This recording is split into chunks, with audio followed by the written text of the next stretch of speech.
Leviticus 24. The Lord said to Moses, "Command the Israelites to bring you clear oil of pressed olives for the lights, so that the lamps may be kept burning continually. Outside the curtain that shields the ark of the covenant law in the tent of meeting, Aaron is to tend the lamps before the Lord from evening till morning continually. This is to be a lasting ordinance for the generations to come. The lamps on the pure gold lampstand before the Lord must be tended continually. Take the finest flour and bake 12 loaves of bread, using 2/10 of an ephah for each loaf. Arrange them in 2 stacks, 6 in each stack, on the table of pure gold before the Lord. By each stack put some pure incense as a memorial portion to represent the bread and to be a food offering presented to the Lord. This bread is to be set out before the Lord regularly, Sabbath after Sabbath, on behalf of the Israelites as a lasting covenant. It belongs to Aaron and his sons, who are to eat it in the sanctuary area, because it is a most holy part of their perpetual share of the food offerings presented to the Lord." Now the son of an Israelite mother and an Egyptian father went out among the Israelites, and a fight broke out in the camp between him and an Israelite. The son of the Israelite woman blasphemed the name with a curse, so they brought him to Moses. His mother's name was Shelemith, the daughter of Debrai the Danite. They put him in custody until the will of the Lord should be made clear to them. Then the Lord said to Moses, "Take the blasphemer outside the camp. All those who heard him are to lay their hands on his head, and the entire assembly is to stone him. Say to the Israelites, anyone who curses their God will be held responsible. Anyone who blasphemes the name of the Lord is to be put to death. The entire assembly must stone them. Whether foreigner or native born, when they blaspheme the name, they are to be put to death.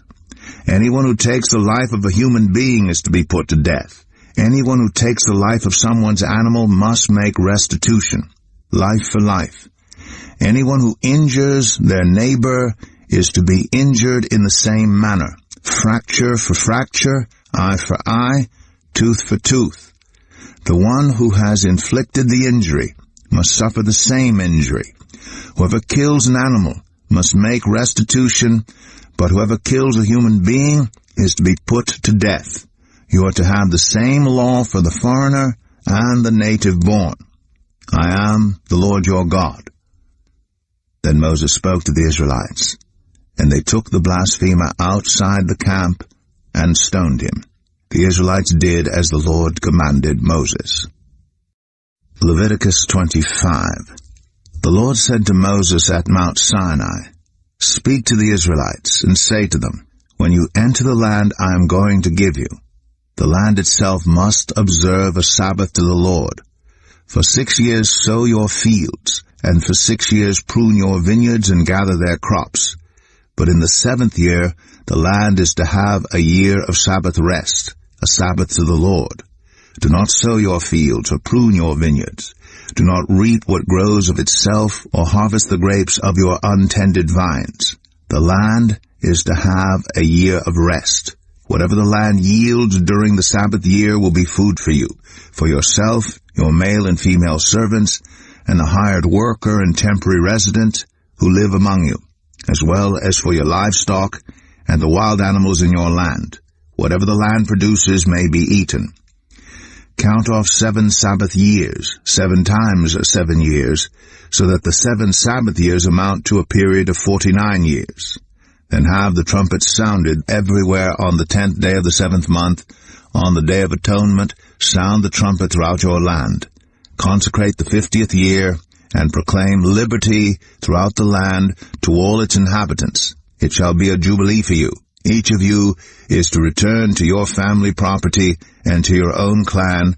The 50th year shall be a jubilee for you. Do not sow, and do not reap what grows of itself, or harvest the untended vines. For it is a jubilee, and is to be holy for you. Eat only what is taken directly from the fields. In this year of jubilee, everyone is to return to their own property. If you sell land to any of your own people or buy land from them, do not take advantage of each other. You are to buy from your own people on the basis of the number of years since the Jubilee. and they are to sell to you on the basis of the number of years left for harvesting crops. When the years are many, you are to increase the price, and when the years are few, you are to decrease the price, because what is really being sold to you is the number of crops. Do not take advantage of each other, but fear your God. I am the Lord your God. Follow my decrees, and be careful to obey my laws, and you will live safely in the land. Then the land will yield its fruit, and you will eat your fill and live there in safety. You may ask, what will we eat in the 7th year if we do not plant or harvest our crops? I will send you such a blessing in the 6th year that the land will yield enough for 3 years. While you plant during the 8th year, you will eat from the old crop and will continue to eat from it until the harvest of the 9th year comes in. The land must not be sold permanently, because the land is mine, and you reside in my land as foreigners and strangers. Throughout the land that you hold as a possession, you must provide for the redemption of the land. If one of your fellow Israelites becomes poor and sells some of their property, their nearest relative is to come and redeem what they have sold. If, however, there is no one to redeem it for them, but later on they prosper and acquire sufficient means to redeem it themselves, they are to determine the value for the years since they sold it and refund the balance to the one to whom they sold it. They can then go back to their own property. But if they do not acquire the means to repay, what was sold will remain in the possession of the buyer until the year of Jubilee.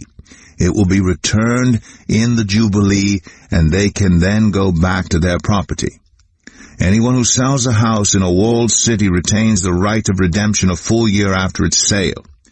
During that time, the seller may redeem it. If it is not redeemed before a full year has passed, the house in the walled city shall belong permanently to the buyer and the buyer's descendants. It is not to be returned in the Jubilee. But houses in villages without walls around them are to be considered as belonging to the open country. They can be redeemed, and they are to be returned in the Jubilee. The Levites always have the right to redeem their houses in the Levitical towns which they possess. So the property of the Levites is redeemable, that is, a house sold in any town they hold, and is to be returned in the Jubilee, because the houses in the towns of the Levites are their property among the Israelites. But the pasture land belonging to their towns must not be sold. It is their permanent possession.